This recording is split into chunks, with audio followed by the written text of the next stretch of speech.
The first time I saw my mother steal from her own sister, I was 12 years old. It happened the week before Thanksgiving, 1981, inside a yellow kitchen that always smelled like warm biscuits and regret.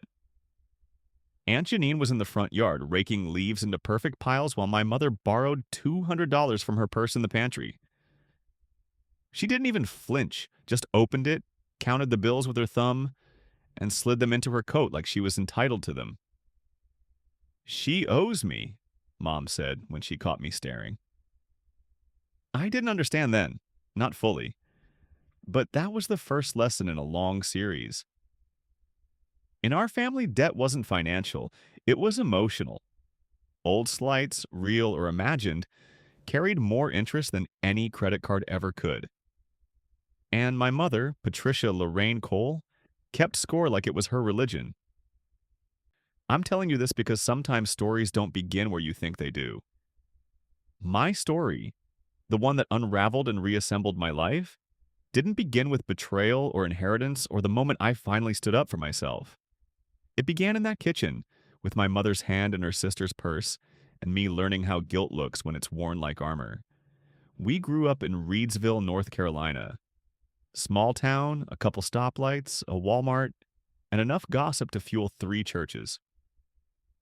Dad died when I was 6, massive stroke in the middle of the night, and Mom raised me and my brother Kenny on a mix of food stamps, manipulation, and the kindness of relatives she badmouthed the moment they left the room.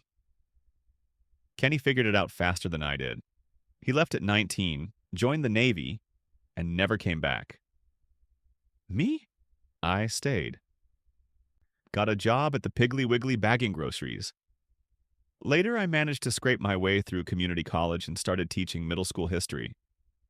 I married young, Lisa Mae Rhodes, high school sweetheart. Pretty in a quiet way. Loved sunflowers and James Taylor.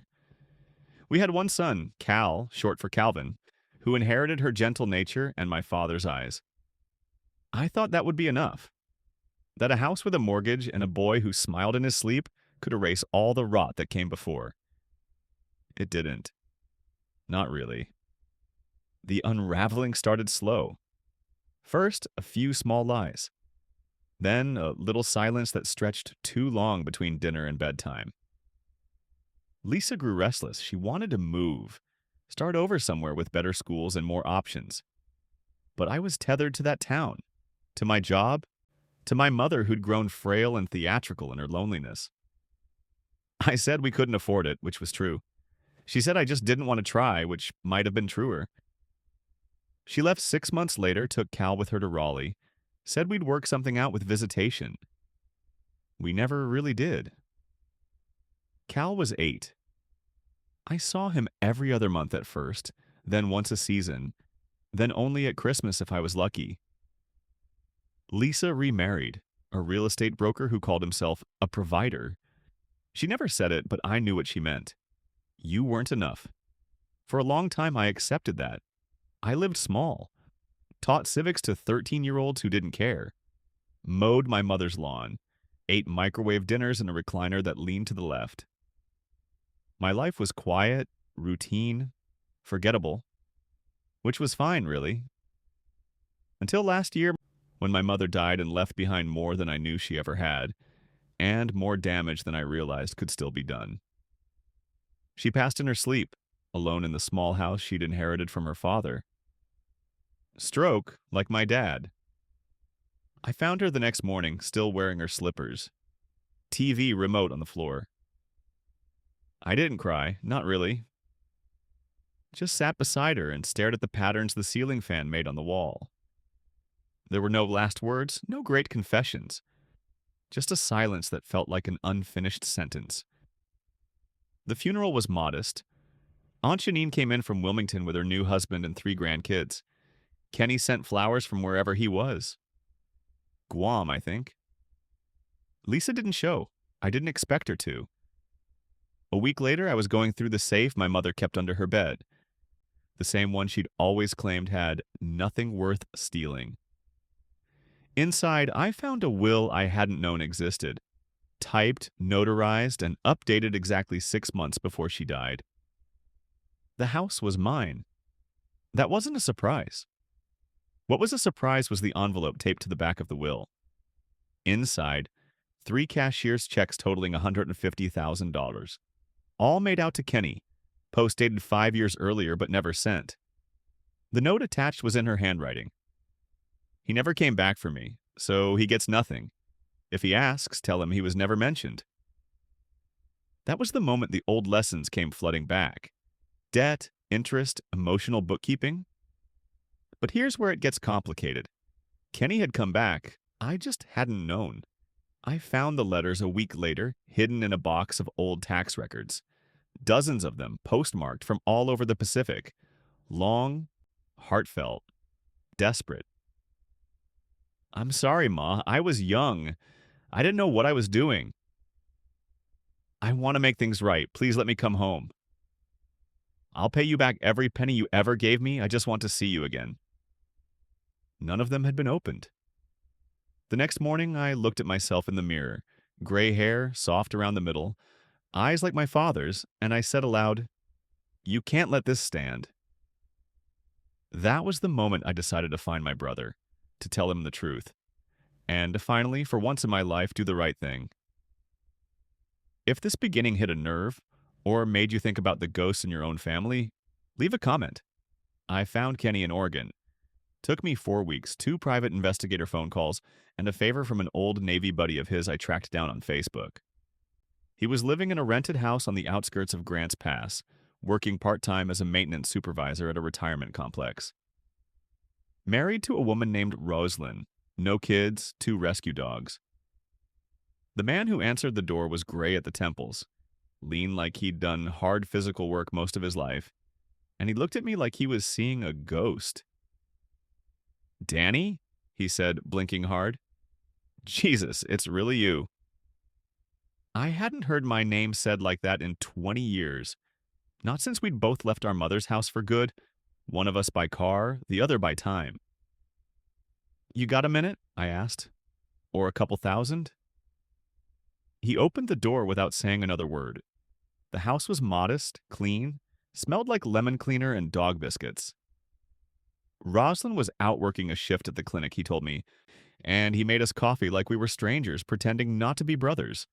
I sat at the small kitchen table, watched him move with that careful silence of someone who's learned to avoid setting off emotional landmines. "I didn't think you'd come," he said finally, handing me the mug. "I didn't think I would either." He sat across from me, folding his hands. The same hands I remembered from childhood. Knuckles scarred, one pinky bent slightly sideways from a bad fall off his bike when we were kids. Everything else about him had changed, but not those hands. "She passed, didn't she?" he asked. "Yeah." "When?" "3 months ago?" He looked down into his coffee. "You buried her?" "I did." He nodded slowly like he'd just confirmed a theory. "She didn't want me there." "I figured." I reached into my jacket pocket and pulled out the envelope I'd brought. Not the original will, that was at home in a fireproof box, but a copy, and one of the letters he'd sent that she'd never opened. I pushed them across the table without a word. He stared at the envelope like it might bite him. Took a long moment before he opened it. Read the letter first. I watched his face harden, then crack. Not tears exactly.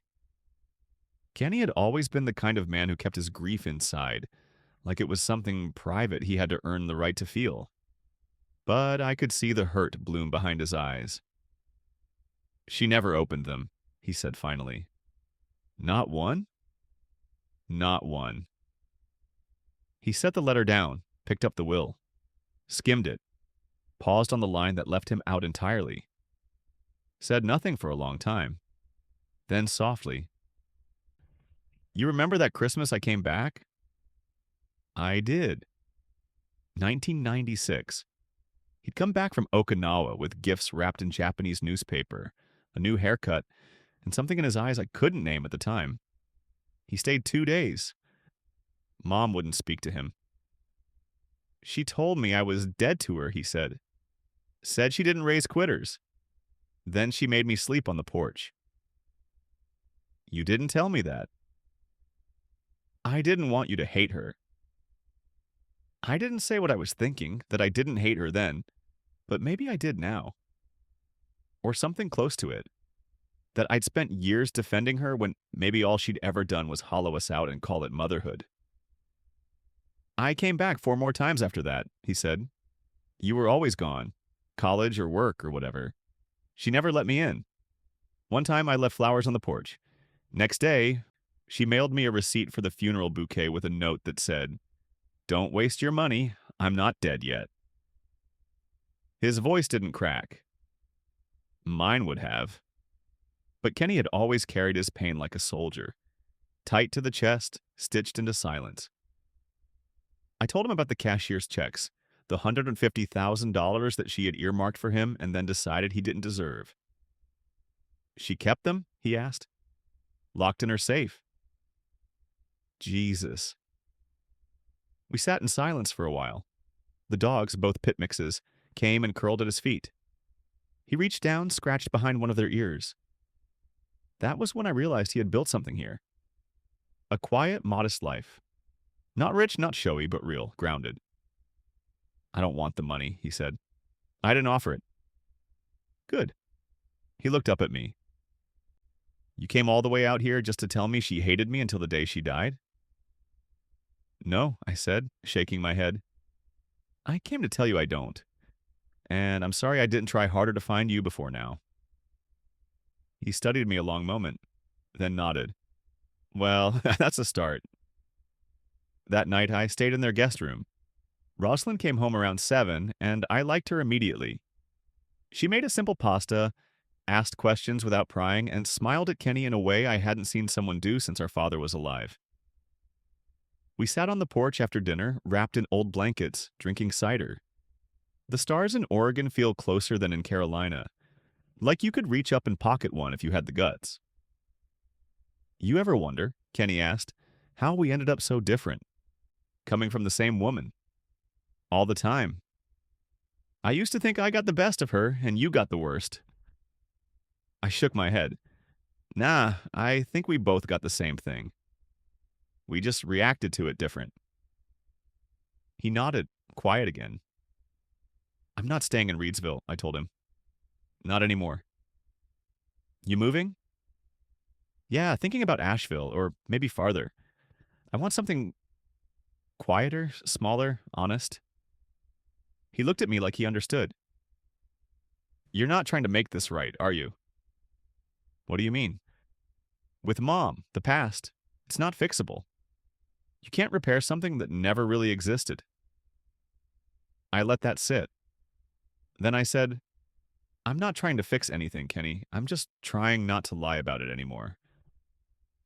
He smiled at that. One of those old, crooked smiles I remembered from when we were kids. Well, that's something, too. The next morning, before I left, he handed me a box. Small, plain, wrapped in twine. What's this? I asked.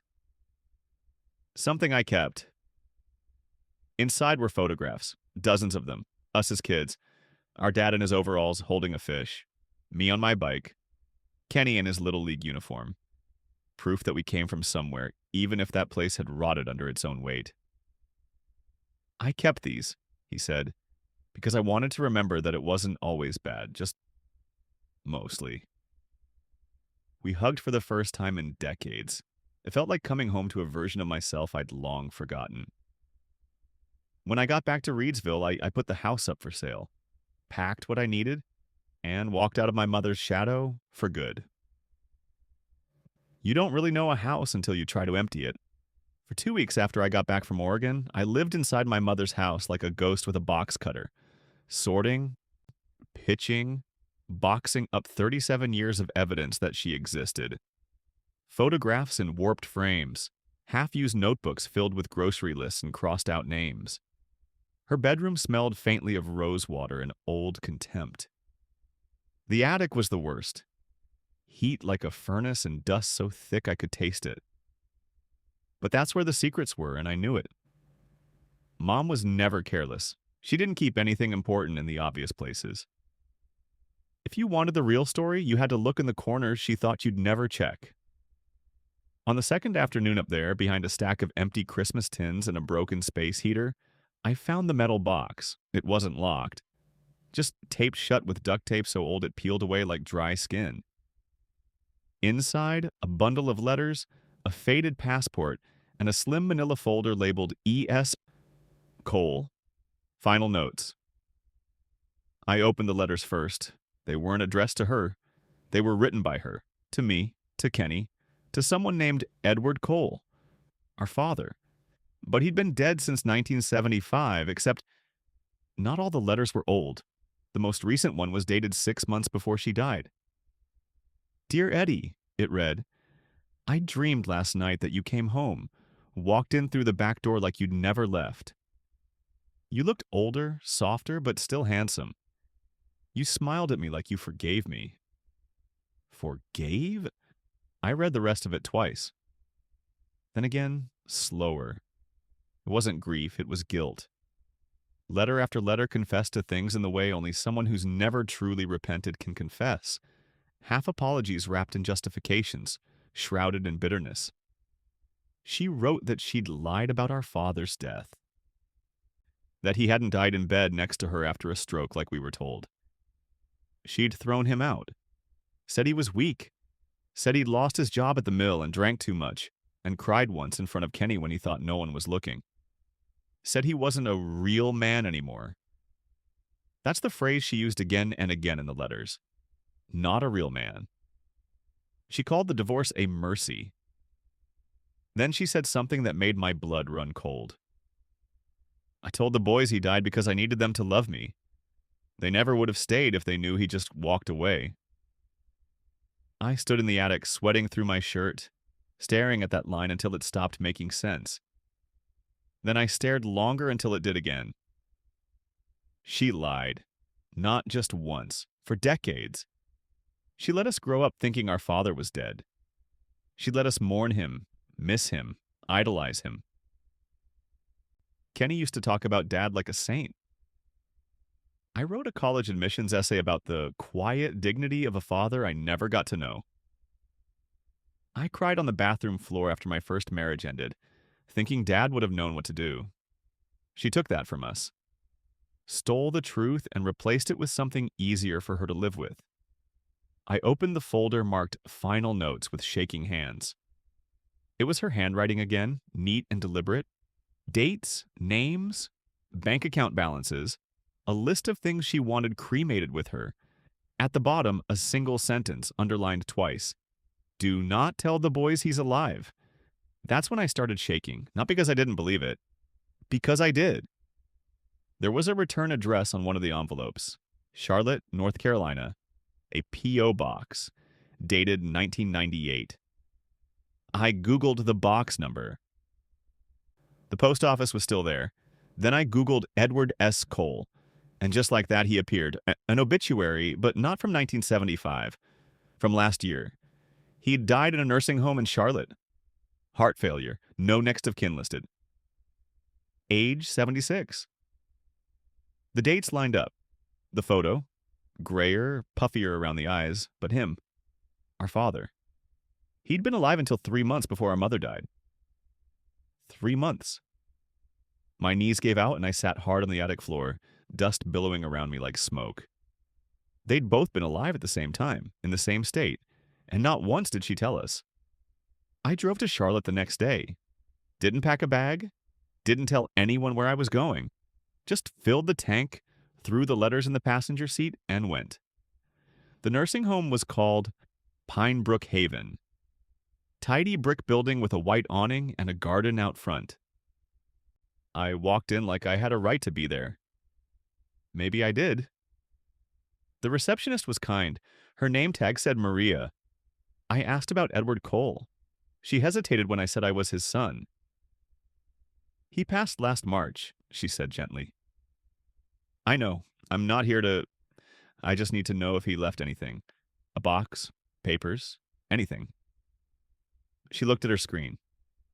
There was a small lockbox, unclaimed. His caseworker handled it. You'll need to talk to her. Her name was Ellen Dorsey. social worker. Mid-40s, tired eyes, kind voice. She met me in a side room and asked me to prove who I was. I showed her my ID, then I showed her the letter. When she finished reading, she looked at me like she wasn't sure whether to hug me or start crying. "He talked about you," she said. "You and Kenny." I felt the world tilt. He said he'd made too many mistakes, that he didn't want to interrupt your lives. He said your mother would never forgive him.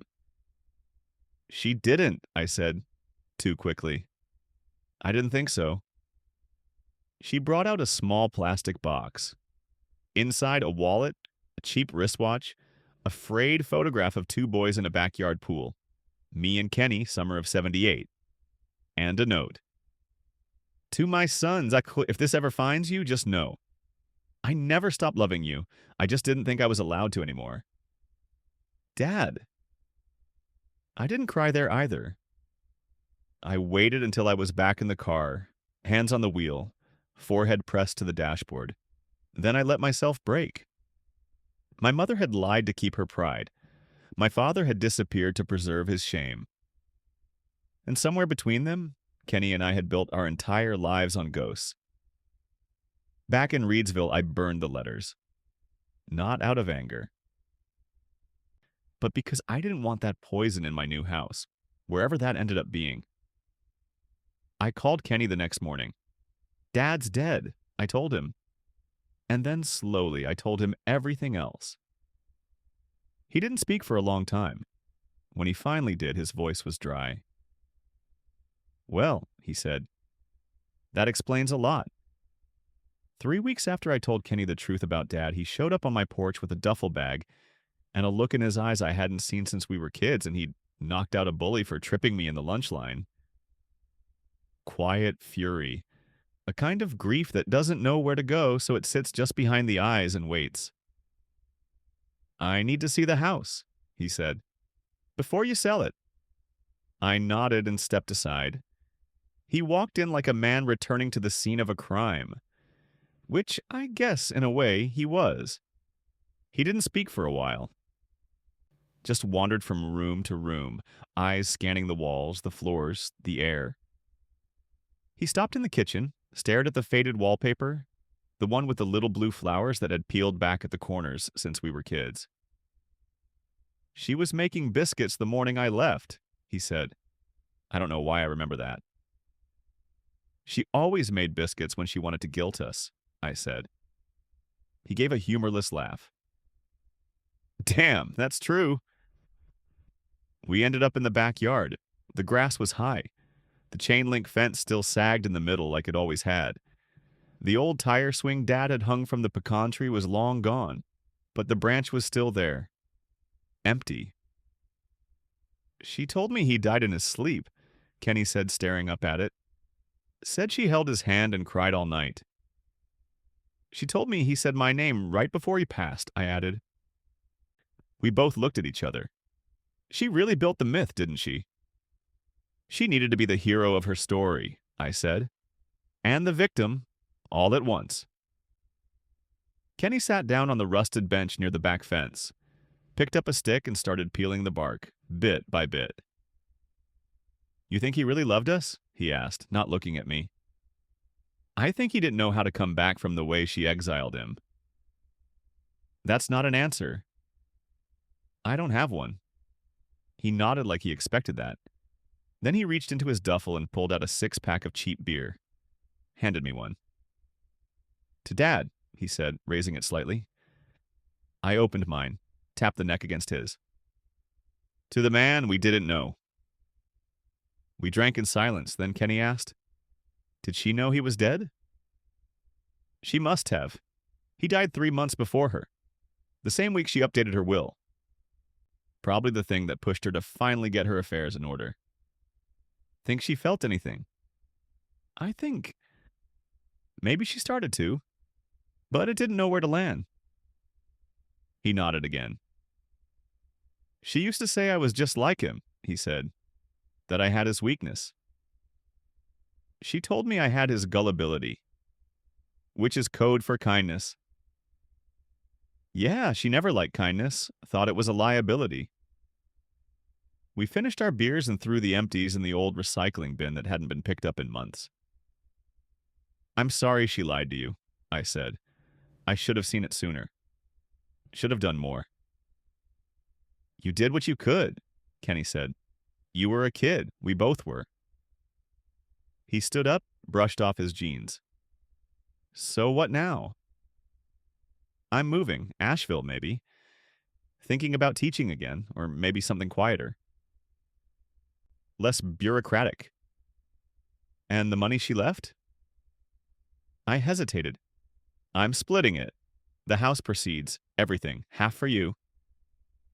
She didn't want me to have any of it.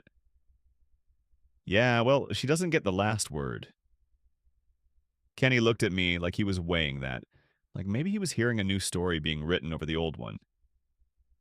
I don't need the money. I know. But I'll take it. Put it towards something useful. Like what? He gave a little shrug. There's a veterans center near me, falling apart. They're trying to build a new wing for counseling services. Think I'll fund it. Quietly. That stopped me. Not the gesture, but how unflinchingly him it was. All that pain, and he still wanted to turn it into something useful. Dad would have been proud of that, I said. I think so too. He stayed one more night. We drank more. Didn't talk much. Watched an old Western on TV like we used to with Dad. I fell asleep in the recliner. He took the couch. In the morning, I made coffee and toast. He left before the sun was fully up. Thanks for telling me, he said, standing on the porch, duffel bag over his shoulder. You deserve to know. Yeah, but a lot of people wouldn't have bothered. That hit me deeper than I expected, because he was right. I'd spent most of my life avoiding confrontation, smoothing things over, keeping peace even when peace wasn't real. But this time, I hadn't. This time, I'd faced the truth, opened it, and let it rot in the sunlight until the stench cleared. That night, I called Cal. I hadn't spoken to him in almost 2 months. Not because anything had gone wrong, but because that's what happens sometimes when divorce takes root early. You become a person your kid visits, not someone they really know. Hey, he said, his voice deeper than I remembered. You okay? I'm good, just wanted to hear your voice. He paused. What's going on? So I told him. Not everything, just enough. That his grandmother had passed, that she'd kept secrets, that I'd found his uncle and tried to make something right. I don't want to be like her, I said finally. You're not. I could be. It's easier than you'd think. There was a long pause. Then, you're the only person who ever showed up to my soccer games, even when it was raining. That broke me. Thanks, son. Come visit me, he said. I know I always come to you, but you should see where I live now. Meet my girlfriend. I'd like that. And just like that, the weight of 40 years started to lift. Just a little, but enough. The house went on the market the next week. I boxed up what I wanted to keep, some old photos, a quilt my grandmother had made, a rusted tin full of buttons I'd always liked for no reason I could explain. The rest I donated or left for the estate company to deal with. On the last day, I stood in the empty living room, surrounded by bare floors and sunlight. There was an echo to the place I'd never heard before, like the walls were finally exhaling. I thought about how many lies had lived in this house, and how many truths I'd finally pulled free. I took one last look around, locked the door, and slid the key into a stamped envelope addressed to the real estate agent. No forwarding address, not yet. Because where I was going wasn't about escape. It was about becoming. Freedom doesn't feel like fireworks. It's quieter than that. More like the way your shoulders loosen after carrying a heavy bag for too long, or the first time you sleep through the night without clenching your jaw. It's the sound of nothing accusing you in the room. I didn't realize how heavy Reedsville had become until I crossed the state line into Tennessee with the windows down and the radio off. Just the wind, the rumble of the truck's old engine, and the steady hum of a life finally unstuck. I didn't go straight to Asheville. I took the long way. Side roads, gas stations where they still call you hon, motels with vending machines that still sell cans. It was indulgent in a small, quiet way. A personal victory lap with no audience. By the time I pulled into Asheville, 3 days had passed. I had no plan, no job, no place lined up. Just a duffel bag of clothes, a banker's box of old photos and documents, and a savings account half full from the house sale. I rented a room above a hardware store on Merriman Avenue. Nothing fancy. Just a kitchenette, a twin bed, a window with a view of the street where delivery trucks came and went all morning. But it was mine. First space I'd lived in alone that didn't feel like exile. The landlord was a woman named Denise, late 50s, with a short buzz cut and a clipboard that never left her hand. She asked no questions beyond whether I smoked and whether I planned to keep quiet after 9 p.m. Some people come here running from something, she said, handing me the keys. Others just want to start over. Doesn't matter which you are, long as you pay rent and don't let your garbage pile up. I think I'm a little of both, I said. She gave a grunt that might have been a laugh. Aren't we all? I found work faster than I expected. A small private school in West Asheville needed a substitute history teacher for the fall semester. Low pay, no benefits, but enough to get by. The principal, a man named Jorge with kind eyes and frayed cuffs on his blazer, shook my hand and said, "We're short-staffed, underpaid, and tired, but the kids are mostly good and the coffee's free." It was perfect. Teaching again felt like re-inhabiting an old version of myself, one I hadn't trusted in years. The classroom was small, with scuffed desks and a whiteboard that ghosted no matter how hard you wiped. But the students were sharp. Cynical in the way all teenagers are, but curious beneath it. They asked questions I hadn't heard in decades. One kid, Julius, asked me why history even mattered. "It's just a bunch of stuff dead people did," he said, slouching in his chair. I smiled. "It's the only way we know we're not the first ones to screw things up." He smirked. "So, it's basically receipts for humanity." "Exactly." He laughed, wrote that down in his notebook. The job grounded me, gave me hours in the day that weren't defined by what I'd lost, gave me stories that didn't belong to my mother or my father or even Kenny. I started walking in the evenings. There's a trail behind the botanical gardens that leads to a small creek. Quiet, shaded, thick with moss and birdsong. I'd sit there on a bench with a gas station coffee, watch the water move over the rocks, and let the silence do its work. I thought about calling Kenny, but didn't. Not yet. We'd said what needed to be said. For now, it was enough. One Saturday morning, I found a note slipped under my door. "You left your high beams on all night. Apt 2." I didn't even realize anyone else lived in the building. I'd seen people come and go, but never exchanged more than nods. Later that day, I brought an apology, a 6-pack of good beer, and knocked on Apt 2. The door opened, and a woman about my age looked out. Short hair tucked behind her ears, paint smudges on her forearms. Her eyes were cautious but curious.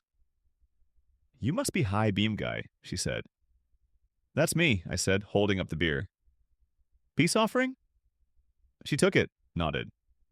"Accepted." Her name was Mara. Worked at a framing shop down the street. Divorced 10 years. One adult daughter in Charlotte, lived alone except for a one-eyed cat named Ringo. She invited me in for one beer, which turned into 2, which turned into a conversation that lasted until the sun went down, and the cat claimed my lap like we'd known each other forever.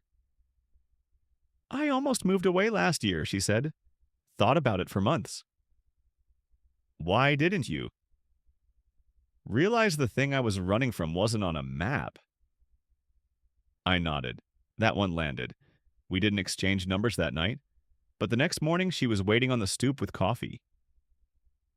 "I figured you'd be up early," she said. "You strike me as the brooding before breakfast type." I laughed. That obvious? You've got the face for it.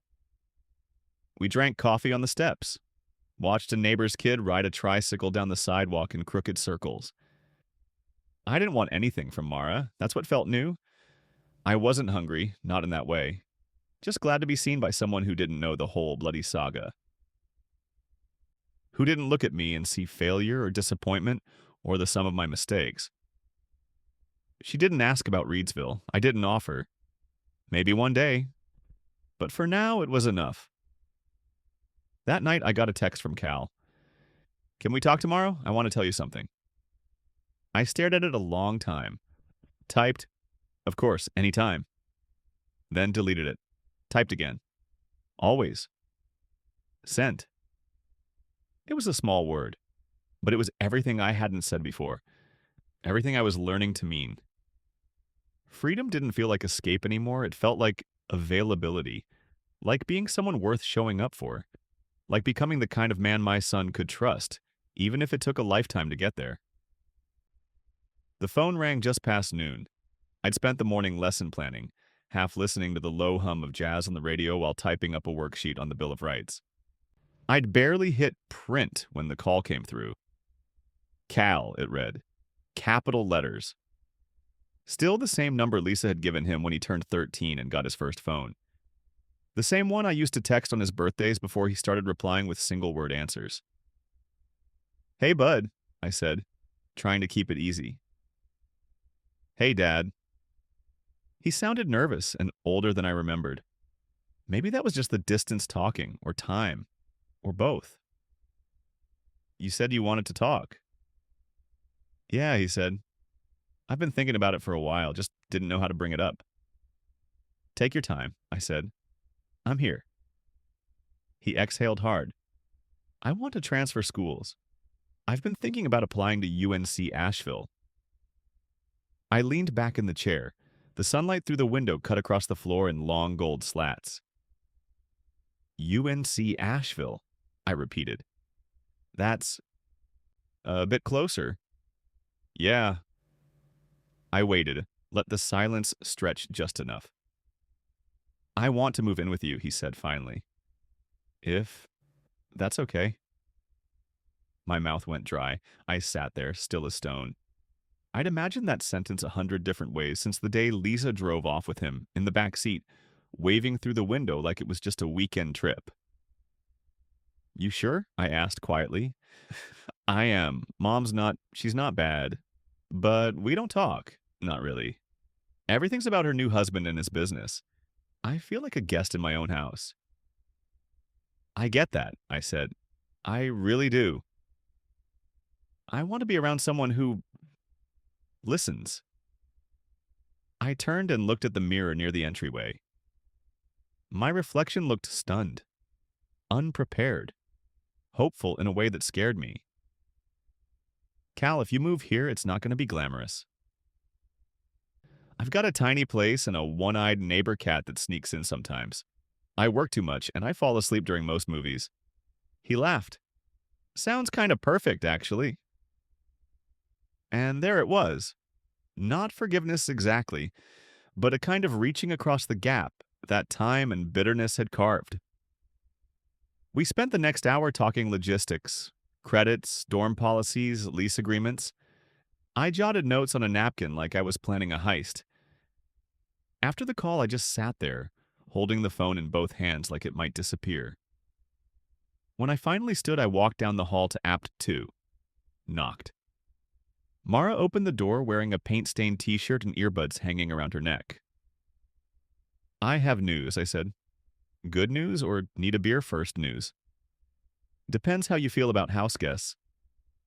She raised an eyebrow. My son's moving in. She smiled, slow, wide, and honest. Now, that's good news. We sat on her back porch and toasted with sweet tea. You nervous? She asked. Terrified, I said. But in a good way? In a good way. She leaned back in her chair, pulling her knees up. So, let me guess. You're already cleaning like he's arriving tomorrow? Actually, I was just realizing I'll need a second bed. and maybe a door that closes. She laughed. Well, lucky for you, I know a guy who builds furniture on the side. Really? Yep, you're looking at her. And just like that, she became part of the story. Not as a love interest, not yet, maybe not ever, but as someone real, present, willing to share the weight. The next morning, I cleared out the closet I'd barely touched since moving in, boxed up the old tax returns, the water-stained journals, the letters I hadn't had the heart to throw away. I found one photograph. Cal at 5, wearing a pirate costume and missing both front teeth. I taped it to the inside of the bedroom door. I called Kenny that night. He's moving in, I said. Damn, he replied. You ready for that? Nope. Good. Means you care. Yeah. We were quiet for a while. How's the house fund going? I asked. We broke ground last week, naming it after Dad. That caught me. Edward's place, he said. For veterans who don't know where to land. I didn't speak. Just let that sit in my chest for a while. He would have liked that, I said finally. I think so too. Before we hung up, Kenny added one more thing. I'm proud of you, Danny. It hit harder than I expected. Maybe because I couldn't remember the last time I'd heard it from anyone. Maybe because it was the first time it sounded like it counted. A week later, Cal moved in. He showed up with a single suitcase, a guitar he barely played, and an apology he didn't know how to give. I didn't need it. He was there. That was enough. We went to the used furniture shop down the street and found a secondhand desk and a nightstand that still smelled like lemon oil. He picked out a lamp shaped like a globe, said it made the room feel smarter. That night, we made spaghetti and watched old reruns. He fell asleep on the couch, snoring softly. I let him be. I stood by the kitchen sink, drinking the last of the wine, looking at this small, imperfect apartment that suddenly felt like home. No ghosts in the corners. No lies in the drawers. Just me. My son. And a future I hadn't known I was still allowed to build. The past has a long reach. Sometimes it's a voice. Sometimes it's a smell, like the antiseptic tang of a hospital hallway. And sometimes it's a knock at the door that comes when your life finally starts to feel stable again.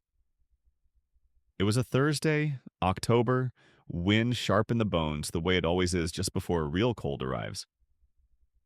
Cal was at class, Intro to Philosophy, a requirement he claimed to hate but secretly liked. I was grading a stack of 7th grade essays about the Civil War, most of which still thought it started in 1863 and had something to do with arguments over land. I just scribbled a polite correction when the knock came. Firm. 3 raps. Not hurried, not timid. I opened the door to find a woman standing there I hadn't seen in nearly a decade.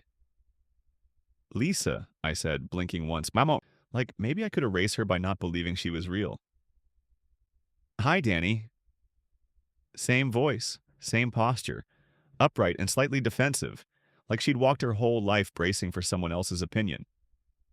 But she looked different, smaller. Eyes tired, hair longer, streaked with gray.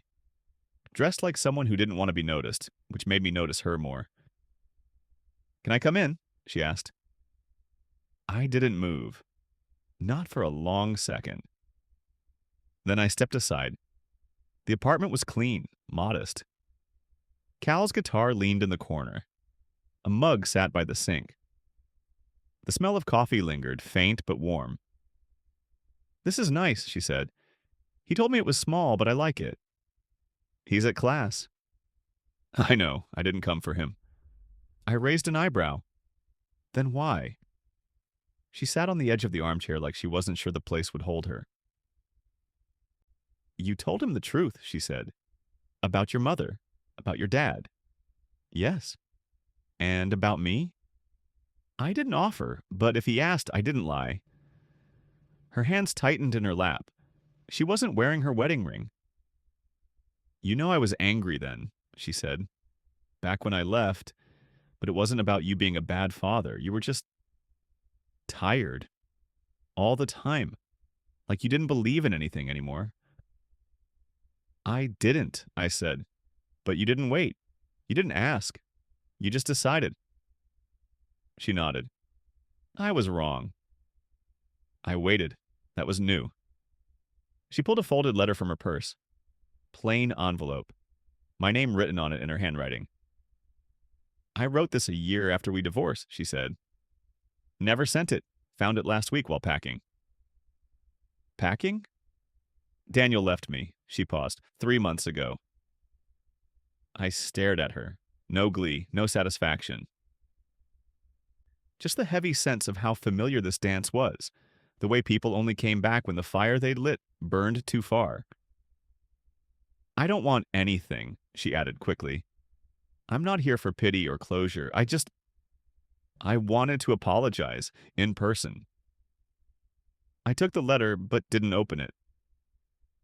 Why now? I asked. She looked up at me, and for a moment I saw the girl I'd married, the one who loved James Taylor and sunflower seeds, who cried during documentaries about sea turtles and used to dance barefoot in the kitchen on Sunday mornings. Because he talks about you like you're someone I don't know, she said. He says you listen, that you don't get mad, that you make him feel safe. And I realized, maybe for the first time, that he's right. I didn't know that version of you, but I think maybe I could have if I'd stayed. That version of me didn't exist yet. She gave a small, sad smile. I think you're right. We sat in silence.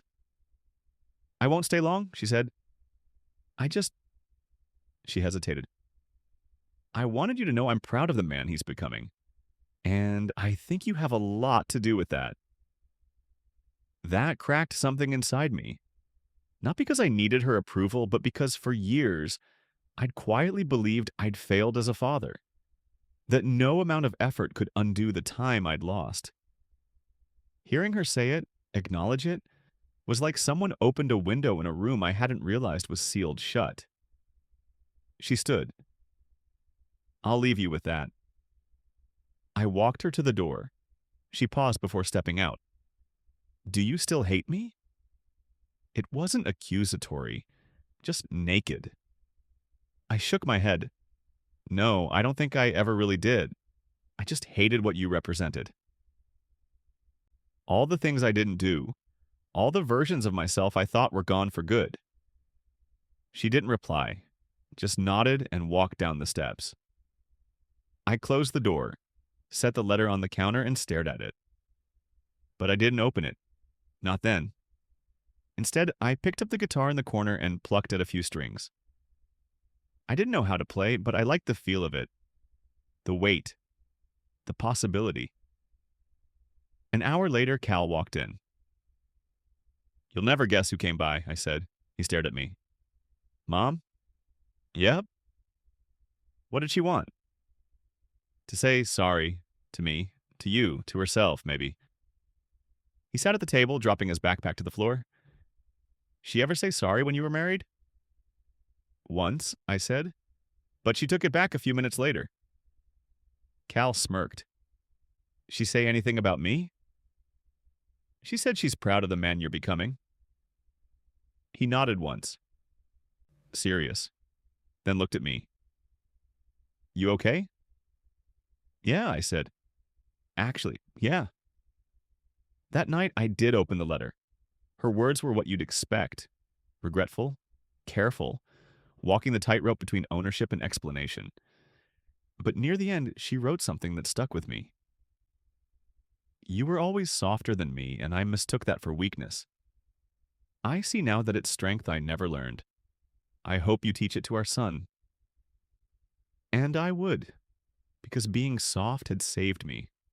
Not the kind of soft that lets people walk over you, but the kind that sees the world with open eyes, that forgives, that knows when to stay silent and when to speak. The kind of soft that turns survival into something useful. That weekend, Cal and I started building a new bed frame, one we could disassemble when he moved into his own place again someday. We stained the wood by hand, chose a dark oak finish. This is going to last, he said, running his fingers over the grain. Yeah, I said. I think it is. The first test didn't come with fanfare. It wasn't some dramatic failure or a ghost from my mother's past knocking on my door with a grudge and a ledger. It was smaller than that, quieter, which I've come to learn is exactly how real tests show up. It was just past 7 a.m. on a Monday. I'd slept through my alarm, first time since moving to Asheville. Cal was already gone for class, having left a sticky note on the fridge. Took your car. Hope that's cool. You were snoring. I laughed when I saw it. There was something deeply right about finding his handwriting in my kitchen. I poured coffee, opened the window, let the morning air move through the space like it belonged there more than I did. Then my phone buzzed. It was Denise, the landlord. Got a situation downstairs. Can you come? I threw on a flannel, walked down the narrow staircase, and found her standing by the back alley behind the building. A man was asleep on a flattened cardboard box. Thin, older, wrapped in a military coat that looked like it hadn't been warm in years. His shoes were duct taped, his hands swollen from the cold. Found him here at dawn, Denise said, keeping her voice low. Tried waking him. He stirred, but not much. He a regular around here? Not that I've seen. You know anyone who does outreach? I nodded but didn't move, because what she didn't know was that just seeing him there, curled up like I'd been behind dumpsters in Reedsville, made my legs go numb. I knelt slowly. Sir, I said gently, can you hear me? His eyes fluttered, cloudy. One pupil was blown wide, the other barely open. He muttered something I couldn't catch. His breath smelled of stale cough syrup and something sweet. Diabetic, maybe, or worse. Sir, I'm not going to move you, but I'm going to call someone, okay? He tried to nod. Didn't quite manage it. Denise crouched beside me. Ambulance? Not yet. I pulled out my phone and dialed someone I hadn't talked to since before the move. Jeremiah. He answered on the second ring. You alive, Michigan? I need your help. That's all I had to say. 20 minutes later, his voice came through the alley like thunder wrapped in gravel. God damn, man. You don't call, you don't write, and then you hit me with a field case? He knelt beside the man, checked his pulse, looked in his eyes. Could be a stroke, or low blood sugar, or both. But we need to get him somewhere warm either way. He looked at me then, eyes steady. You're shaking. I know. Breathe. I did. It didn't stop the memory from rushing in. The alley behind Romano's, the frost cracking my joints, the way hope felt like a lie someone told to keep you alive one more day. Jeremiah stood. There's a spot at the mission I partner with. Not ideal, but better than freezing to death behind a building that smells like paint thinner. You got blankets? I nodded. Ran upstairs, came back with 2 from the closet, a thermos of warm water, and Cal's old hoodie. We wrapped the man, waited until he was alert enough to speak. His name was Leonard. Vietnam vet, no family left, had come to Asheville looking for a job that never materialized. Jeremiah looked at me. You ready to do this again? What? The work. You're the reason half my funding came through this year. People still ask about you, about the Hartley thing. I hadn't thought about that name in a while. Not since I stopped being the man who inherited $47 million and started just being someone who showed up for their kid. I thought I'd left that behind, I said. You didn't leave it, you lived it. That's different. Leonard moaned softly. Jeremiah knelt again. We'll get you somewhere safe, brother. You're not alone. And that was it. That's how the foundation came back into my life. Not as a project or a plan, but as a man too tired to stand in an alley that used to be mine. 2 days later, I found myself in a church basement off Patton Avenue. sitting across from a local councilwoman and three volunteers who ran a street-level aid group called Second Door. They were burnt out, underfunded, passionate but exhausted. "You've done this before," the councilwoman, Clarice Duval, said, studying me. "You're not new to this." "I was once," I said. "And then I wasn't." I didn't give them the full Hartley backstory, just told them I used to run a foundation for long-term recovery, housing, mental health, job placement. Told them I'd relocated to Asheville and didn't want to reinvent the wheel, just support one that already existed. Clarice leaned back. "You offering money?" "No." That caught them. "I'm offering to get my hands dirty." And I did. 3 nights a week, I started helping at the triage van, serving soup, passing out clean socks, handing out resource cards. And I kept a notepad in my back pocket. Every name I learned, I wrote down. Every story someone trusted me with, I carried like it was made of glass. Cal noticed the change first. "You're different," he said one night over dinner. "Quieter, but more alive." I thought about that. "I think I finally remembered who I am," I told him. And then I added, "But I wouldn't have if you hadn't come here." He smiled. "You helped me first, Dad." "No," I said. "That was you. Just showing up was the hard part." We sat in the glow of the kitchen light. Two men, related by blood and bound by brokenness, finally stitched. And I thought of Lisa's letter, of my father's last words, of Leonard curled up in that alley, now 3 nights into sobriety at the mission, asking for puzzles and hot tea. Of all the versions of myself I'd shed to become someone worth becoming. And I knew I wasn't done yet. It was a Saturday when the past came walking back in, again, but this time wearing cologne and crocodile shoes.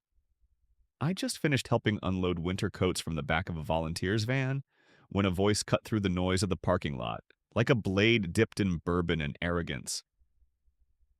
Well, hell, I didn't believe it when I heard. I turned. Clayton Morgridge, the man who replaced me, my ex-wife's second husband.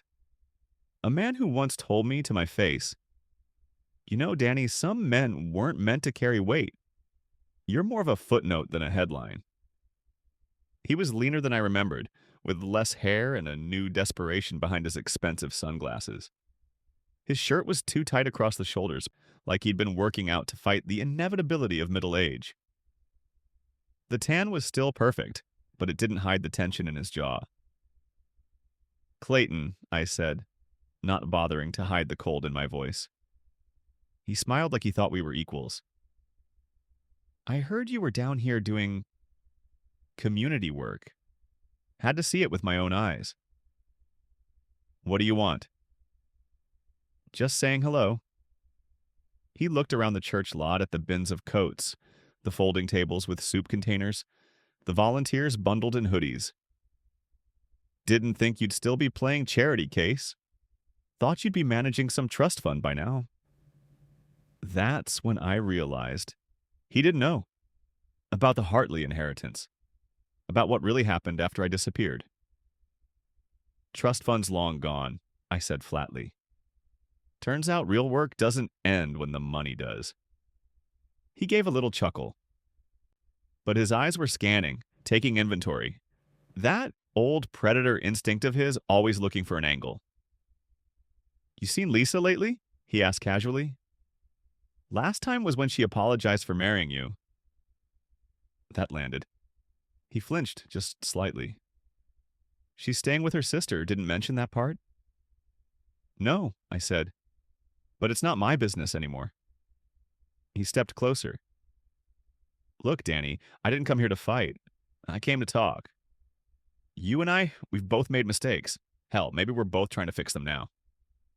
I stared at him. "You trying to fix something? That's new."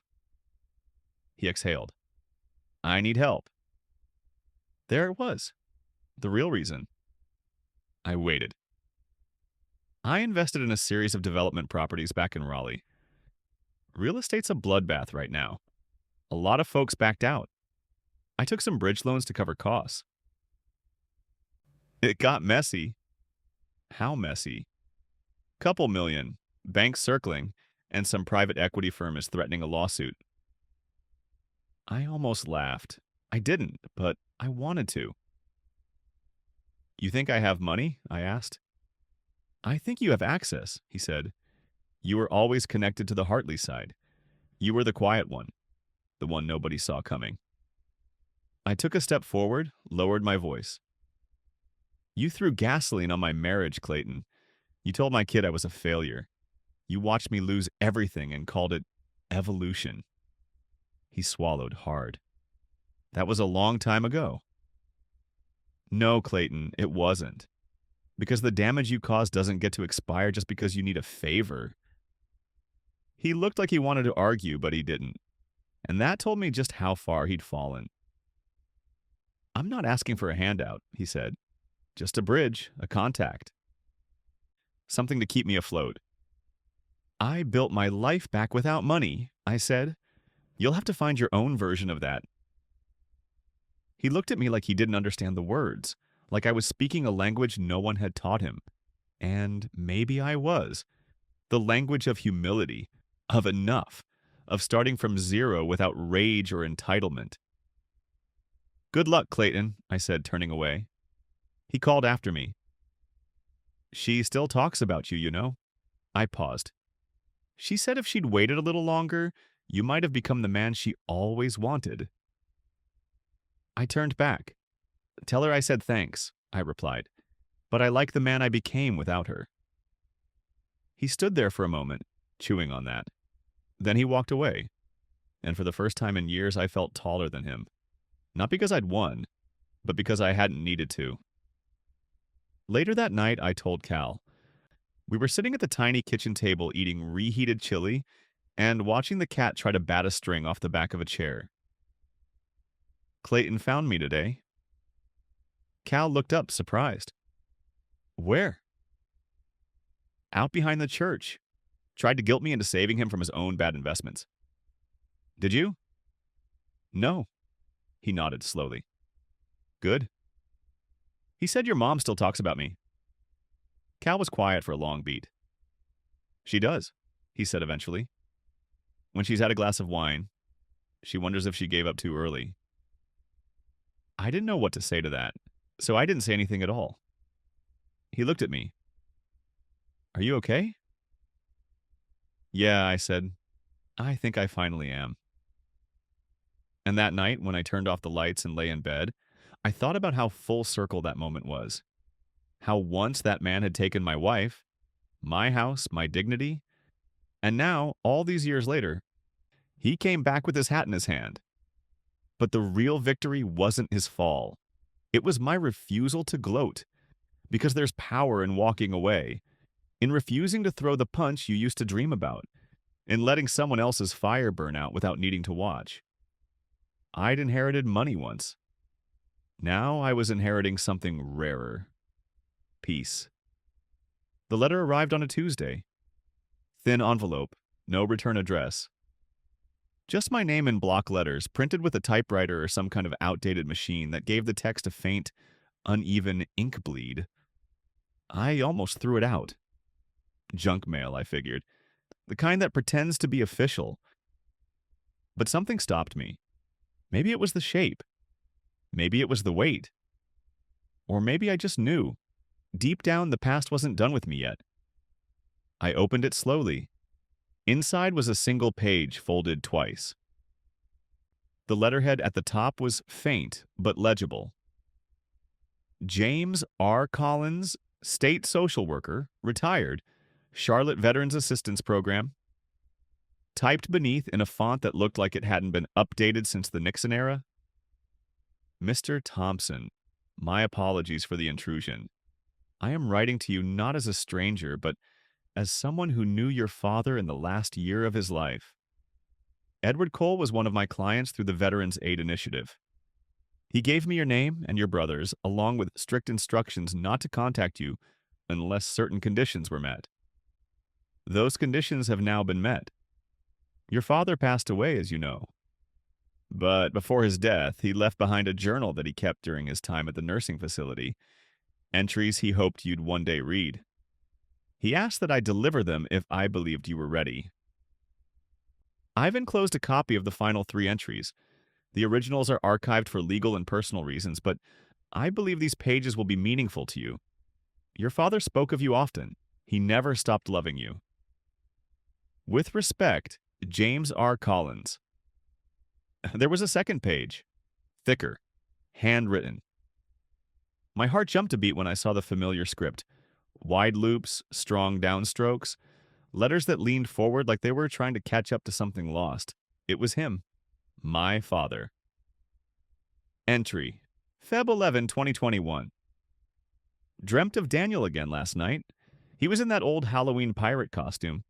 Couldn't have been more than 5. He kept asking why I didn't come back, why I didn't fight harder. I woke up crying and blamed the nurse shift for over-medicating me, but it wasn't the drugs. It was guilt. I wonder if he knows how close I came to coming back. Twice. First time was 87. Drove all the way to Reedsville. Parked 2 blocks from the house. Saw them in the yard. Patricia yelling. Kenny throwing a baseball too hard. Daniel with a bandage on his chin. I froze. I wasn't brave enough to face what I'd left behind. I regret that moment more than anything in my life. Entry, March 2nd, 2021. Got a letter from James's niece. She says Daniel is still in North Carolina. Teaching, I think. Makes sense. Always did have a thoughtful way about him. Kenny joined the Navy. That one's a fighter. Wish I'd known that sooner. Maybe I would have made it to his graduation. But what right did I have to show up? None.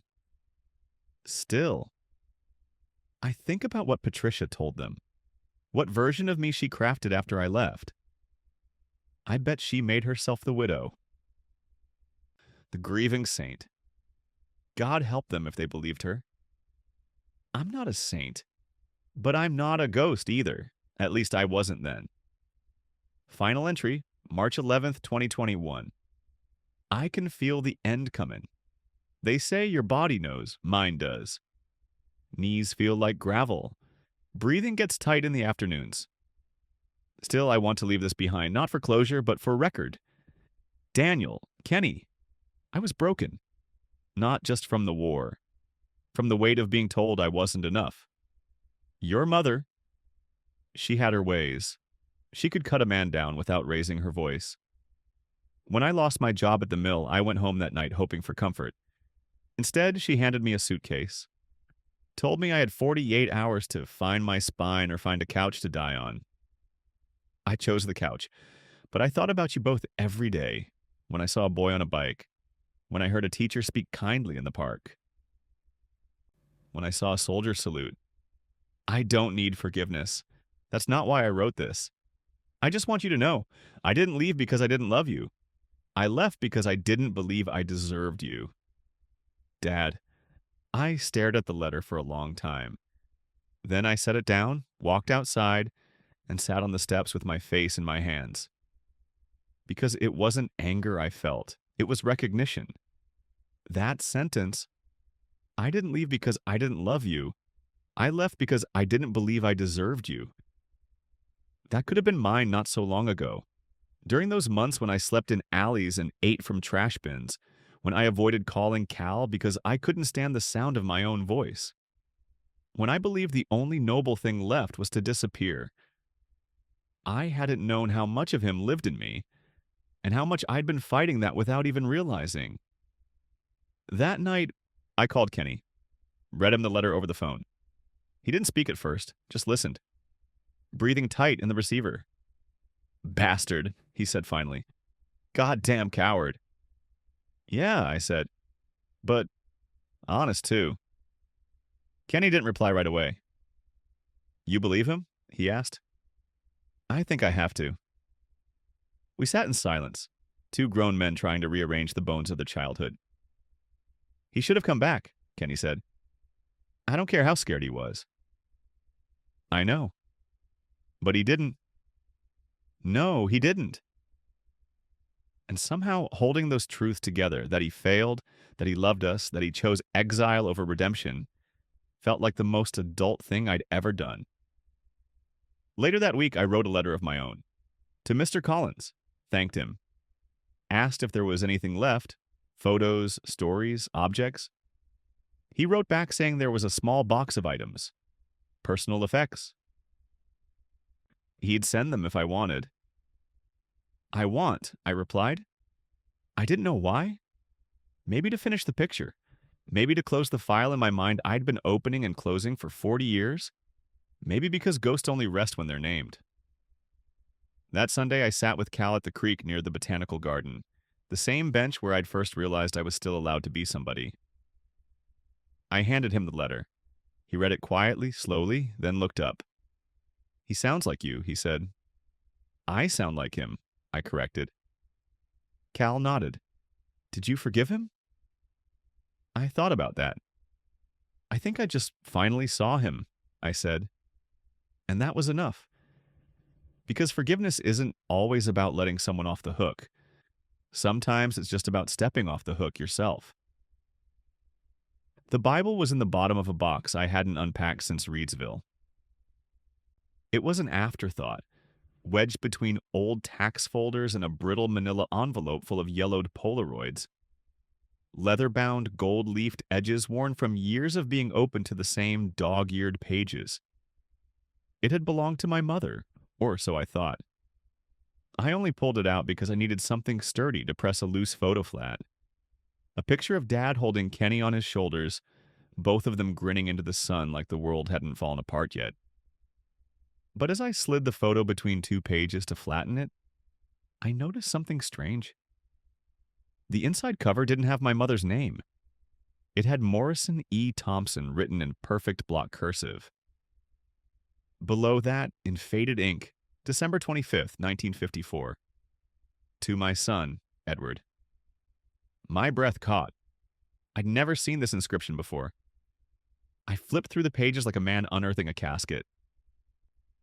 There were passages underlined in blue ink, marginal notes in the same handwriting, and folded neatly between the pages of Proverbs was a handwritten letter dated 1969. It was addressed to Edward, my father, written by Morrison Thompson, my grandfather. I read it 3 times before I realized my hand was trembling.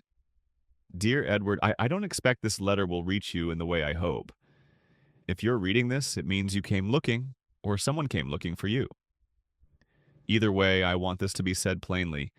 I knew who you were the day I found you behind my shop. I knew before you gave me your real name. Your sister Dorothy never stopped talking about you. The bright one, the wanderer, the one who disappeared after Korea. I didn't tell you I was your brother-in-law because I didn't think you could carry that weight. Not then. You were broken, hollowed out, but still polite. Still kind. You swept floors for me like it was a sacred task. You kept the shop open when I had to rush to the hospital with Ruth. You watered the ferns every Thursday without being asked. That's the thing, Ed. Even when we're shattered, the good finds a way through. I never told Dorothy. She believed you were dead. Part of me thought I was sparing her. Maybe I was sparing you both. But if you're reading this now, it means you survived. It means you carried on. And I want you to know I was proud of you. Not because of the man you became, but because of the choice you made to keep becoming. I loved you like a brother. And more than that, I forgave you a long time ago. M.A.T. I sat on the floor back against the wall, that letter burning a hole in my chest.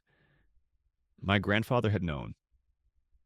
He had known who Dad was, had fed him, housed him, given him purpose, and never once claimed a medal for it.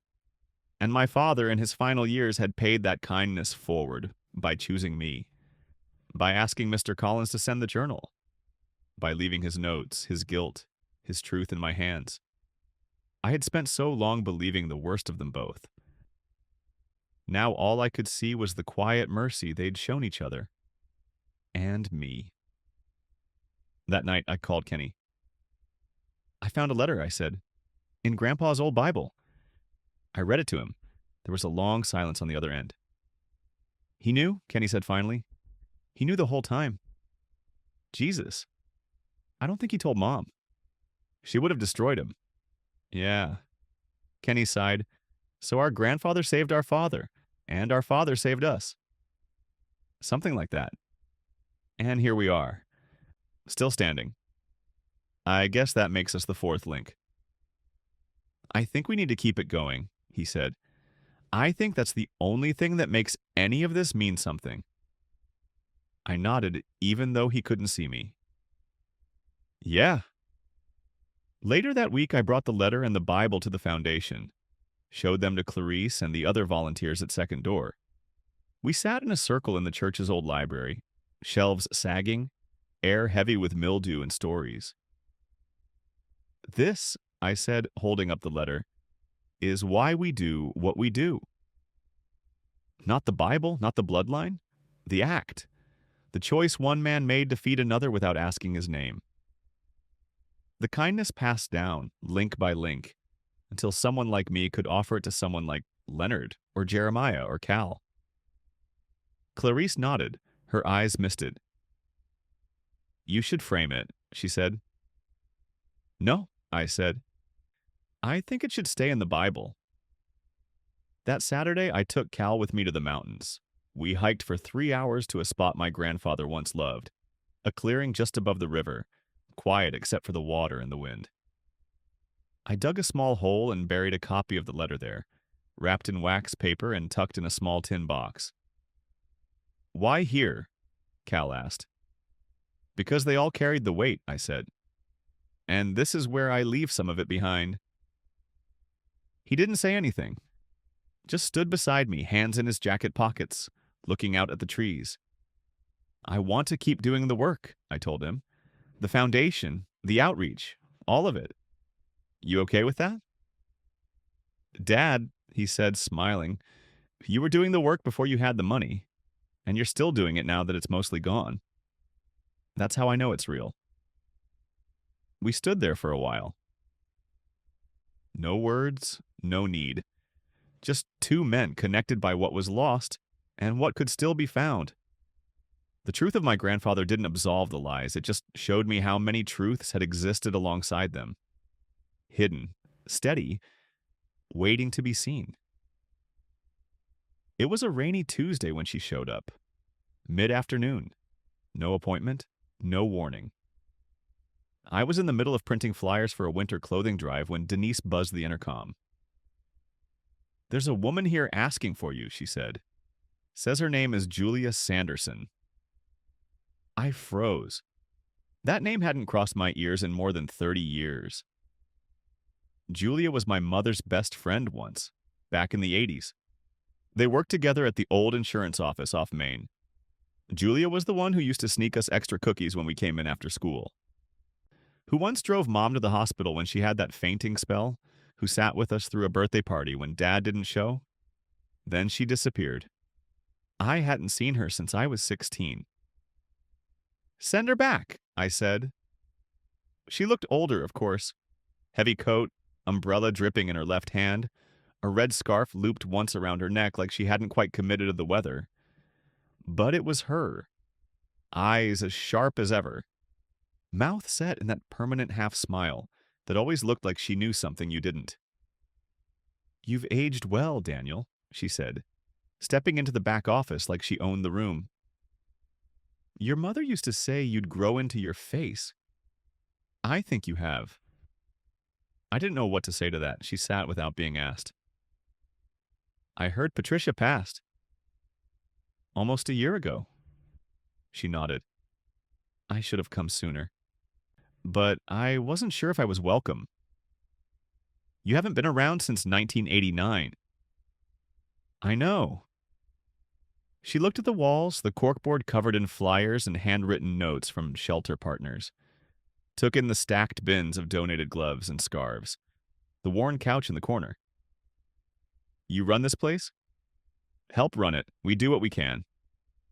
She looked back at me. She never told you the truth, did she? The air went cold. Still. What truth? I asked, already knowing the answer had weight. About me, about why we stopped speaking. I sat down across from her. She said you moved away, that you married some guy out in Winston-Salem. Julia snorted. I never left Reedsville, lived 2 blocks from her for 20 years. I stared. She lied about that too? She lied about a lot of things, Daniel. But the biggest one, maybe the one that shaped the rest, was what happened the day your father left. I leaned forward slowly. Go on. She set her bag on the table, pulled out a small cassette recorder, one of the old ones with push buttons and a peeling label on the side. I don't have a lot left. No journals, no letters, just this. I recorded it the day after. The day after what? The day she kicked him out. I stared at the machine. Why would you record that? Because I was afraid. Because I knew what she was capable of. And because she'd already changed the story once. She pressed play. The voice that came through was unmistakably hers, but 35 years younger. Tight. Controlled. Full of anger disguised as concern. He came to my door at 10 p.m. and Julia. Sat on my porch like a dog. Said he was sorry, that he was just tired, that he wanted to come home. I told him no. Told him he made his choice when he let himself rot like a man without a spine. I needed a husband, not another child. He cried. I shut the door. Let him cry outside like a drunk. Then I told the boys he died. The tape clicked. Julia hit stop. The room felt like it had shrunk. I had known the shape of the lie. I had known that she'd rewritten history, but hearing it, hearing her voice calmly narrating the exile of my father like it was a mundane decision about groceries, hit harder than anything in the attic, or the letters, or even my father's journal. She told you he died the next day, didn't she? Julia said. Peacefully, in his sleep. Julia nodded. She called me that morning. Said to go along with it if the boys asked. That it would be better for them. Cleaner. She asked you to lie to us. Yes. Why didn't you tell us the truth? Because I didn't know how, she said, her voice cracking for the first time. And because the longer I waited, the more the lie grew. And your mother, well, you knew her. She made the truth feel dangerous. Julia looked at her hands. She punished me for not agreeing, cut me out, told everyone I'd betrayed her, said I was chasing married men, unstable, a drunk. She erased you, just like she did your father. I sat back. The weight of it hit like a slow ache. I thought I was done being surprised, I said. I thought I was done feeling guilty. You don't have to carry that, I said. Not anymore. She reached into her coat and pulled out a folded photograph, a small Polaroid, faded at the edges. My father in a jacket too thin for winter, standing outside a small bookstore, arms around 2 boys I didn't recognize. Who are they? He worked there back in the 90s, lived upstairs. I visited a few times, brought him groceries. You saw him? Julia nodded. Twice. We didn't talk much. He asked about you and Kenny. Said he didn't want to interfere. But he kept this photo in his wallet. Said it reminded him what kind of man he used to be. I held the photo like it might shatter. My father. Alive. Working. Trying. And we hadn't known. I'm sorry, Julia said. I know it's late. It's not too late, I said, folding the photo carefully. It's just finally honest. She stayed another hour, told me stories about when my parents first met, how my mother used to be, bright, quick-witted, even funny once, before the bitterness set in, before she decided disappointment was safer than hope. When she left, she pressed the recorder into my hands. You don't have to do anything with it, she said, but I wanted you to have it. I walked her to the door. She paused on the threshold. She did love you, she said. but she loved the idea of being right more. And then she was gone. That night, I played the tape again. Not because I needed to hear it, but because I needed to believe it. To let the sound of her voice, so carefully composed, so cruel in its calm, burn away the last embers of the story she built. And when the tape ended, I didn't cry. I just sat still. Very still. Like a man finally exhaling a lie he'd been holding for 40 years. Cal met me at the train station with 2 cups of gas station coffee and a look that told me whatever he'd found wasn't good news. I dug into the Cedar Falls Clinic records, he said before we even sat down. Had to get creative with what was left, since most of the files got wiped after foreclosure. But guess what I found? I took the coffee, grateful for the warmth more than the taste. Hit me. You're breaking. My stomach tightened. That was the night the meds went missing. The reason I got audited. Yeah, Cal said. Only it wasn't a break-in. I froze. What are you talking about? He pulled out his tablet and opened a video file. It was grainy, night vision security footage from the clinic's back hallway, time-stamped from 2 weeks before the audit. I hadn't seen this before. It must have been pulled from the cloud. He hit play. The footage showed a figure entering through the back door using a key. I leaned in. It wasn't a stranger, it was Marcus. My receptionist. My friend. Wait, no, that can't be right. Marcus stayed after we closed, said he was helping catch up on filing. Look at the timestamp. Marcus walked straight to the supply cabinet, opened it, removed 2 boxes of tramadol and 1 vial of ketamine, bagged them, walked out. No hesitation. No gloves. He knew the cameras were there. Cal paused the video. The audit didn't trigger the investigation. This did. Anonymous tip? Someone sent this footage to the board. The audit was just cleanup after that. I sat back, blinking hard. Why would he do that? Marcus wasn't like that. Cal looked at me. He was being paid. By who? Clayton Morgridge. The name punched me in the gut. Morgridge had connections to a local pharma startup, one that wanted access to black market ketamine. They were running unlicensed trials overseas, cheaper that way. Marcus gets a few grand under the table, and someone on the inside gets to say your clinic was mishandling narcotics. Enough smoke to get the feds interested. I don't believe it. Cal handed me a printout. Bank records. Marcus received 4 transfers from a shell company connected to Pharmic Industries, Clayton's company, between April and June. Each one labeled as consulting services. You were set up, Mike. I didn't know whether to scream or laugh. Set up. They hadn't just taken my marriage or my house. They'd orchestrated the fall of the one place I thought I'd always control, my clinic. The place where I'd healed animals and held grieving owners and trained interns like they were family. Clayton had destroyed me long before the divorce papers. And he hadn't even needed to break a sweat. Cal must have seen something shift in my face. Look, I know this is a lot, but I thought you needed to see it. Marcus skipped town 6 weeks after the audit. New name, new job. Last I found, he was living in Tampa.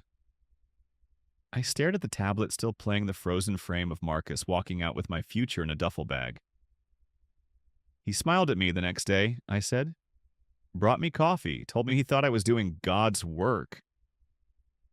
Cal said nothing. There was nothing to say. I'd been trying to rebuild myself from the ashes for the last 5 years, and now I was realizing someone else had lit the match. Not fate, not bad luck, not even Veronica. Clayton and Marcus. The betrayal stung more than the crime. He destroyed everything I had, I whispered. No, Cal said gently. He destroyed the shell of your old life. But look around, Mike. You've built something better. Something real. Something that helps people every day. He can't touch that. I nodded slowly, but a storm was building in my chest. Not anger, not vengeance, conviction. Clayton Morgridge had played games with lives and walked away rich, but he'd made one mistake. He'd left me alive, and I wasn't the man he'd broken 5 years ago. I want to know everything, I said to Cal, about his shell companies, his investments, his offshore accounts. Cal nodded, eyes sharpening. You want to bring him down? I looked at the clinic footage one more time. No, I said. I want to expose him because people like that count on silence, and I've been quiet too long. Veronica showed up again 3 days later. Only this time, she wasn't in tears or begging for help. She walked into the Hartley Foundation lobby in a tailored black coat, her hair pulled back, her face pale but composed.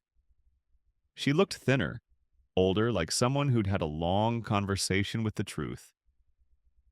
I stepped out of my office and met her by the reception desk.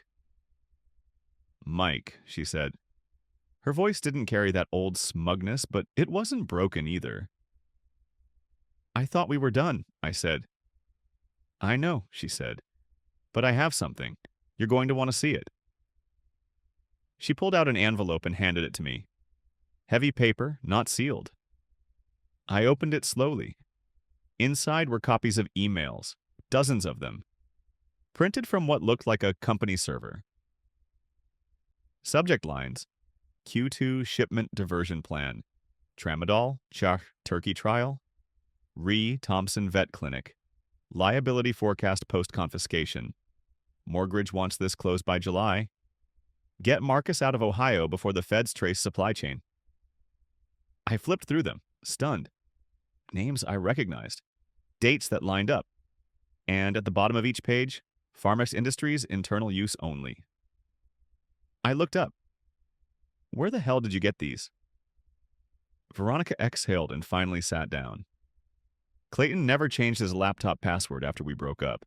He kept his personal and work email linked. He was arrogant, thought I was too stupid or too loyal to do anything with it. When did you find these? A year ago. My hands clenched the papers. A year? I was still living in his house, Mike. I had nowhere else to go. I couldn't do anything until I had a plan. I was scared. He's connected. His lawyers are pit bulls with offshore bank accounts. So why now? She looked at me, eyes shining but dry. Because I heard what you've been doing. With the foundation, with Bethany. And because you deserve the truth. I helped destroy you. I know that, but I didn't know how far Clayton was willing to go until it was too late. I stared at the emails again. Marcus had been just a pawn. I could see it now. The timing, the way my audit had seemed to drop out of nowhere, the calculated smear campaign that followed. All designed to wipe me out professionally while Clayton picked up stock options and tax write-offs through shell companies. He'd ruined me to win some twisted corporate game. Veronica leaned forward. I want to help you take him down. I didn't answer right away. The part of me that had been freezing behind restaurants and bleeding in alleys wanted to scream, to throw her out, to never let her be a part of my story again. But the part of me that had built the Hartley Foundation knew better. If we were really going to expose Clayton and the entire crooked engine he'd built, I needed allies. And this woman, for all her flaws, had just handed me the loaded gun. I need full access to everything you found, I said. All the emails, any bank records, flight logs, meeting minutes, anything. You'll get it. I'm going to give it all to Cal and Blackstone. We're not just going after Clayton. We're going to drag his entire operation into the light. Veronica hesitated, then nodded. Good. She stood, straightened her coat. I don't expect forgiveness, Mike. But I do hope, maybe someday, Bethany will look at me and not feel ashamed. That's between you and her, I said. She nodded again and walked out, leaving the envelope in my hands. Later that night, I called Blackstone, told him what I had. His voice was grim and steady. We'll need to move carefully, but this is enough to open a federal inquiry. I'll loop in the right people. And then I called Cal. You said you wanted revenge? I told him. No, he said. You said that. Well, I said, holding the envelope tighter. Turns out it's going to look a lot like justice. The federal investigation moved faster than I thought possible. Blackstone had connections, quiet ones, the kind that didn't show up on LinkedIn or law firm websites. He met with 2 U.S. attorneys and a private investigator who'd formerly run forensic audits for the SEC. Within 10 days, they had subpoena power. Within 3 weeks, they had enough documentation to launch a formal inquiry into Pharmac Industries, Mortgage's subsidiary companies, and half a dozen offshore accounts. The trap was closing. Clayton didn't see it coming, of course. Men like him never do. They think they're too careful, too insulated. They hide behind jargon and junior executives, bury criminal decisions under legal ones, outsource ethics to their lawyers. But all it takes is one leak, one ex-girlfriend with a working printer and a long memory. Veronica gave them everything: meeting agendas, internal memos, emails between Clayton and his board. They'd used my veterinary clinic as a laundering site for small batch trials of restricted animal tranquilizers they couldn't legally test in the U.S., passing them off as compassionate use for injured strays, then falsifying success data. And when I started asking too many questions, they framed Marcus, triggered a surprise health department inspection using their friends in state politics, tanked the clinic's reputation just enough to force a sale to one of their shell companies. At a loss, but not before they funneled the liability into my name. That wasn't just corporate greed. That was precision sabotage. And now it was unraveling. By February, the first indictments came down. The press caught wind a week later, veterinarian's clinic used in corporate drug testing ring. But for once, I wasn't the headline villain. Blackstone released a carefully worded statement on behalf of the Hartley Foundation, confirming our cooperation with federal authorities, and subtly placing us on the side of justice. He didn't mention my name, but anyone who'd been watching knew. The strangest part? I didn't feel triumphant. I felt tired. Bethany called me the night after the news broke. "Dad," she said, her voice small, "my friends at school are talking about this, about what happened to you. Is it true?" I didn't dodge the question. Most of it, yeah. There was a pause. "Why didn't you ever tell me?" "Because you wouldn't have believed me. And because I didn't want you carrying my shame." Another pause. "It's not shameful. What they did. It's evil." "It's both," I said. "But the part where I gave up for a while, where I let it swallow me, that's on me." She sniffled quietly. "I'm sorry, Dad. I'm so sorry I believed Mom. That I said those things." "You were 16, I said." "You believed the parent who stayed dry and smelled like fabric softener. I don't blame you." "I do," she said. I didn't know how to answer that, so I let the silence breathe. "Do you still want me at the foundation?" she asked finally. "More than ever." By March, Veronica was testifying in exchange for immunity. I watched her on the courthouse steps once, surrounded by microphones and reporters. She looked thinner than I remembered. Not sickly, just stripped down, like someone who'd finally stopped pretending.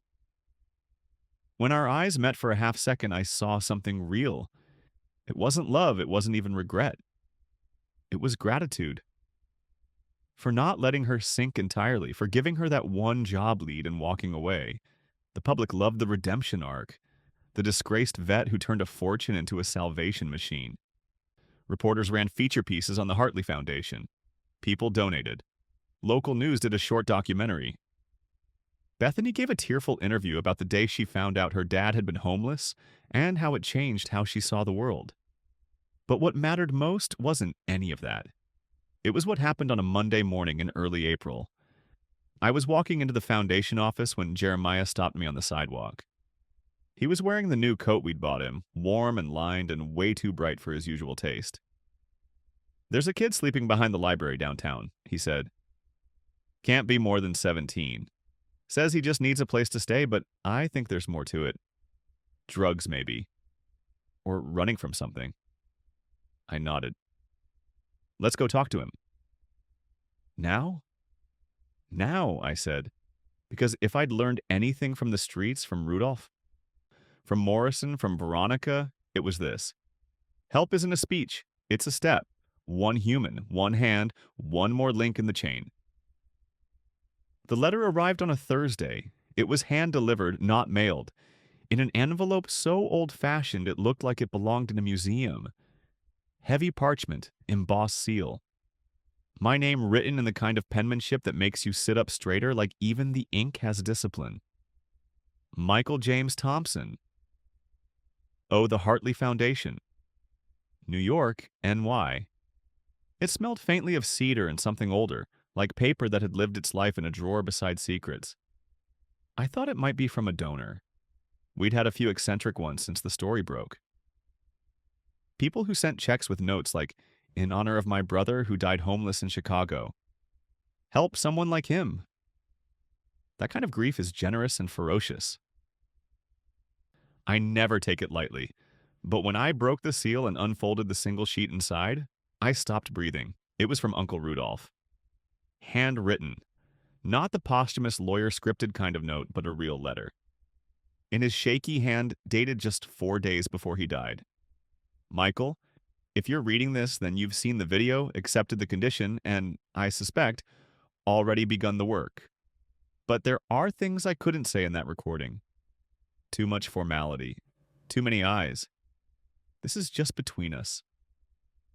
The truth is, I almost didn't choose you. For most of your adult life, I considered you too soft, too modest, a man with too much heart and not enough ambition. Damon was smarter, Trevor more accomplished. Even Veronica, for a time, seemed more cunning. And I respect cunning when it's clean. But I kept reading those investigator reports, and every month I noticed something strange. The worse your circumstances got, the more decent you became. Your fall wasn't the tragedy, Michael, it was the revelation. I watched you fail without cruelty, break without bitterness, suffer without surrendering your ability to care about others. That's rare. That's what Morrison had. The only thing you lacked, the only reason I hesitated was your unwillingness to see your own worth. I couldn't risk giving this power to someone who thought they didn't deserve it. That kind of man either squanders the gift or resents it. I needed to be sure. So I let you fall further. Too far, maybe. For that, I'm sorry. I had planned to bring you in sooner, but the cancer spread. I ran out of time. This letter, this is the last thing I wrote before the morphine took my mind.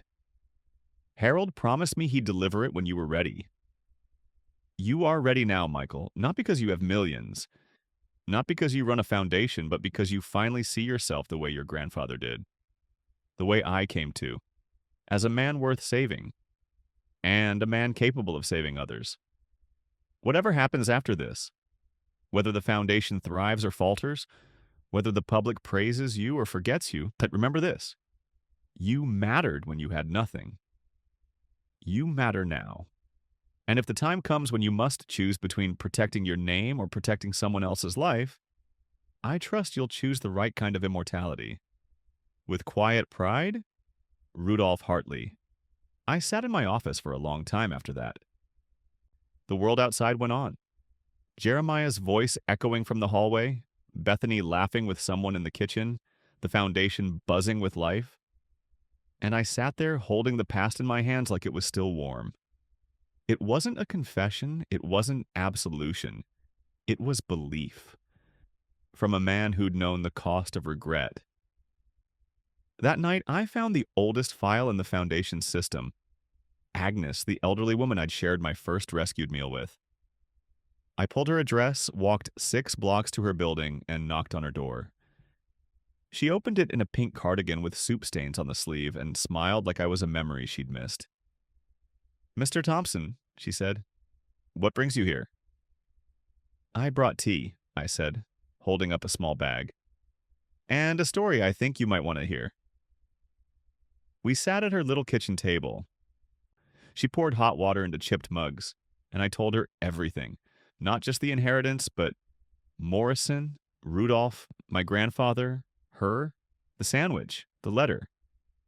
When I finished, she reached across the table and squeezed my hand. "You were never lost," she said. "You were just on your way." The last time I saw Jeremiah, we stood behind Romano's Italian kitchen. It had been 5 years since the morning Harold Blackstone showed up in that alley with polished shoes and a fortune in his briefcase.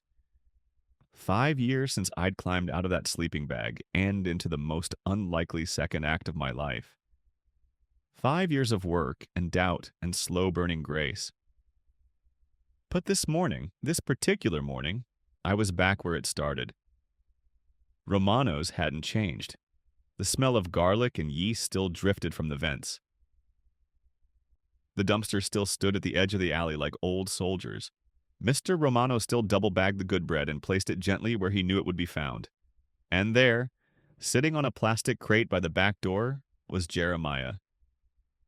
Same flag on his cart, same military posture, though his beard had grown whiter, and the winter coat I bought him last year was zipped all the way up. "You came," he said, without surprise. "You didn't think I'd forget." He smiled and pulled out the same watch he'd given me that day, long since returned and repaired. "I kept it," he said. "Don't need it anymore, but I like how it ticks. Reminds me I'm still here." I sat beside him like old times. Two men in the quiet pause between survival and purpose. "I wanted to say goodbye," I said.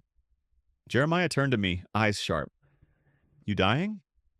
"No," I smiled. "But I'm stepping back. Bethany's taking over the foundation full time. She's ready. Probably more ready than I ever was." He nodded slowly. "She's good people. Has your grandfather's eyes." "I'm going away for a bit," I added. "Someplace quiet. Maybe write about all this. Not the money part. The other part." "You gonna make us sound like saints?" "No," I said. "Like people, which is better." He chuckled. "Don't forget to tell them about the time I talked a raccoon out of a dumpster with a Bible verse." That's chapter 3. We sat in silence after that, watching the sun hit the bricks on the opposite wall.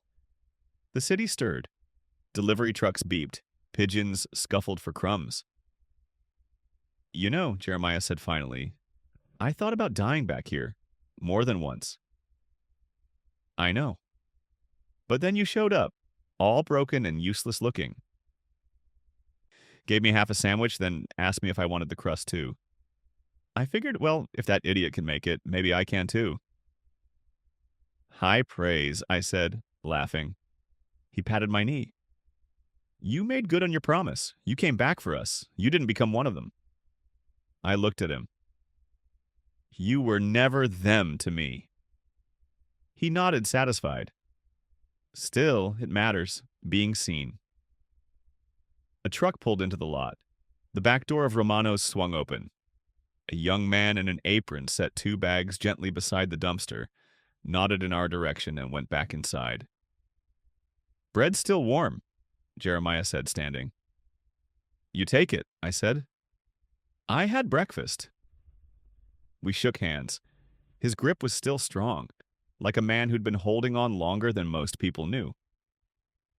As I turned to go, he called out, "Hey, Michigan Mike!" I paused. "Don't forget the people you'll never meet." That stopped me. "What do you mean?" "You helped 100. But the ones they'll help, and the ones those people will help, that's yours too. You just won't see it, but it counts." I swallowed the lump in my throat and nodded. "I won't forget."